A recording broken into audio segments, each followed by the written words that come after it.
Today, HIV is no longer a life-threatening illness. The advent of antiretroviral therapy, or ART, has made the virus impotent.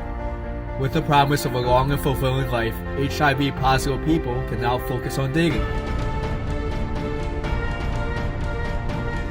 In January 2008, Pietro Vernazza of the Division of Infectious Diseases at the Cantonal Hospital of St. Gallen issued a statement that an HIV person with a completely suppressed virema or viral load cannot transmit HIV sexually. A completely suppressed virema means having a viral load of less than 40 copies of the HIV virus per milliliter of blood for at least 6 months while on a strict antiretroviral regimen.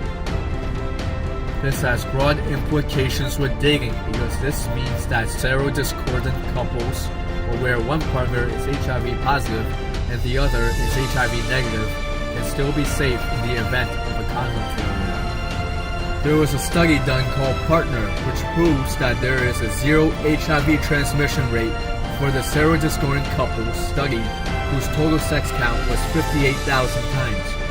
In 58,000 times, there were 0 times in which an HIV-positive person infected an HIV-negative person with the virus.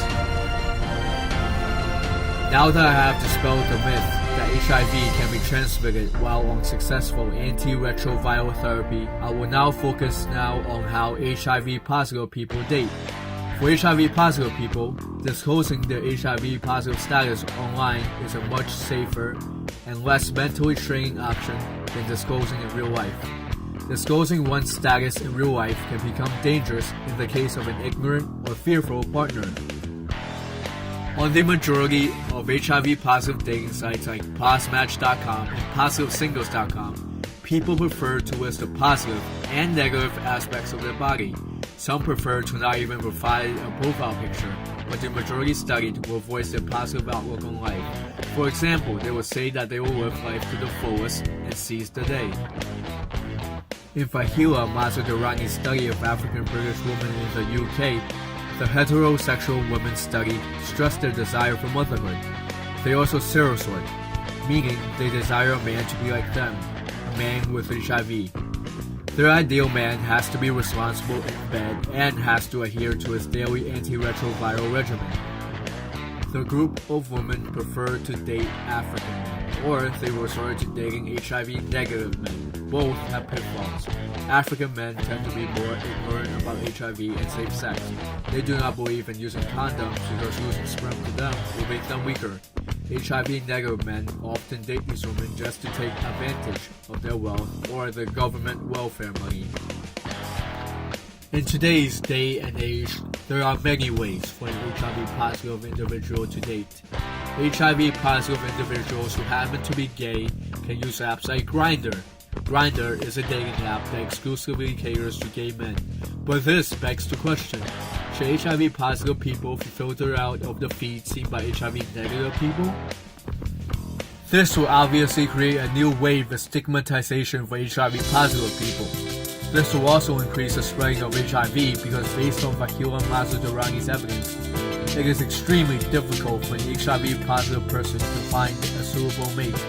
Many people try to take advantage of them, and many just aren't interested in dating an HIV-positive person. A frustrated HIV-positive person could theoretically resort to lying about their HIV-positive status. If they do not have a suppressed virema and they engage in unprotected sex, there is a 100% chance that they will infect their partner with HIV. For HIV-positive gays, it is better and safer to date another HIV-positive person because some men lie about their HIV status on dating apps. Someone claiming that they are HIV negative online does not mean at all that they are HIV negative. According to Tyler Curry, a prominent LGBTQ and HIV activist that writes for the Huffington Post, there is a stereotype that once an HIV-positive person finds out that he has HIV, he will behave recklessly and will have sex with anyone. This is not true because HIV-positive people tend to take better care of their fragile health. This evidence is supported by Fahila Mazzoderani's research. The HIV positive women were all homophily, meaning they all want to seek someone who is just like them, a responsible man, someone who practices safe sex and is on a strict antiretroviral regimen. But there will always be gay men who boast about the HIV negative status at every chance they can get. If these men had a sexual encounter since their last HIV test, then there is still a possibility that they contain the HIV virus. According to Tyler Curry, these are the men to avoid.